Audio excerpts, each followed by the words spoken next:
Assalamualaikum warahmatullahi wabarakatuh.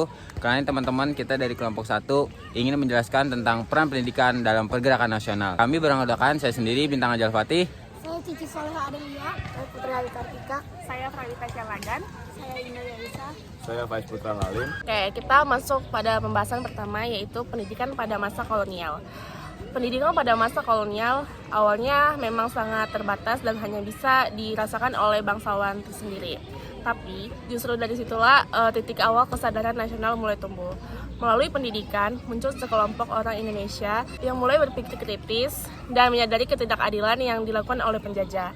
Mereka belajar tentang kebebasan, kesetaraan, dan hak asasi manusia. Hal-hal yang tidak mereka rasakan di tanah air sendiri. Nah, dari sanalah muncul semangat untuk melawan penjajahan, bukan lagi secara fisik tapi juga lewat ide dan gagasan. Inilah yang menjadi cikal bakal dari pergerakan nasional. Jadi bisa dibilang pendidikan itu bukan cuma soal belajar baca atau tulis, tapi juga jadi jalan untuk membuka mata dan hati tentang pentingnya kemerdekaan. Kalau ngomongin tokoh-tokoh, pendidikan juga punya pengaruh besar. Pastinya kita nggak bisa lepas dari Ki Hajar Dewantara. Beliau adalah pendiri Taman Siswa pada tahun 1922 yang menjadi sekolah bagi rakyat biasa.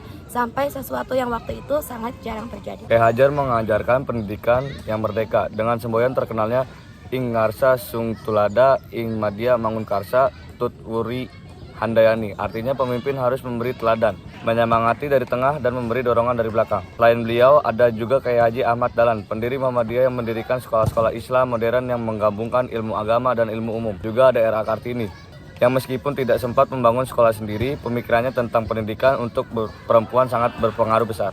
Selanjutnya ada organisasi pendidikan juga memainkan peran penting. Misalnya Taman Siswa yang didirikan oleh Ki Hajar Dewantara tidak hanya pada fokus pendidikan tapi juga membangun rasa cinta tanah air dan karakter kebangsaan. Lalu ada Muhammadiyah yang membangun sekolah-sekolah di berbagai daerah, memperluas akses pendidikan modern bagi masyarakat Indonesia, terutama umat Islam. Muhammadiyah juga mendorong umat Islam agar aktif dalam pembangunan bangsa lewat pendidikan. Organisasi lainnya seperti Perguruan Nasional Indonesia juga muncul sebagai wadah bagi pendidikan yang mendidik murid menjadi nasionalis. Jadi organisasi-organisasi ini bukan hanya tempat belajar, tapi juga tempat menumbuhkan semangat nasionalisme dan rasa ingin merdeka dari penjajah. Kaum terdidik atau yang waktu itu sering disebut priai terpelajar jadi motor utama kebangkitan bangsa. Mereka ini biasanya lulusan sekolah Belanda atau sekolah pribumi tingkat lanjut yang kemudian jadi pemimpin organisasi pergerakan. Contohnya para pendiri Budi Utomo di tahun 1908 yang merupakan kaum terpelajar dari Stovia, sekolah kedokteran di Batavia. Mereka memulai pergerakan nasional yang tidak lagi bersifat kedaerahan, tapi mulai membawa semangat persatuan. Kaum terdidik ini juga banyak menulis di media, mengkritik kebijakan penjajah lewat surat kabar dan membentuk organisasi-organisasi politik. Jadi jelas kaum terdidik waktu itu bukan cuma pintar secara akademik, tapi juga punya kesadaran sosial dan nasional yang tinggi. Nah, segitu aja penjelasan dari kelompok kita. Kurang lebihnya mohon maaf. Wassalamualaikum warahmatullahi wabarakatuh.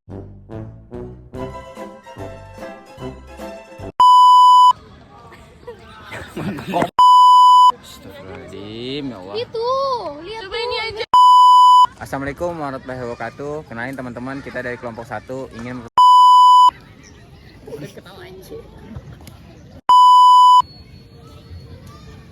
Cici Soleha. Anggota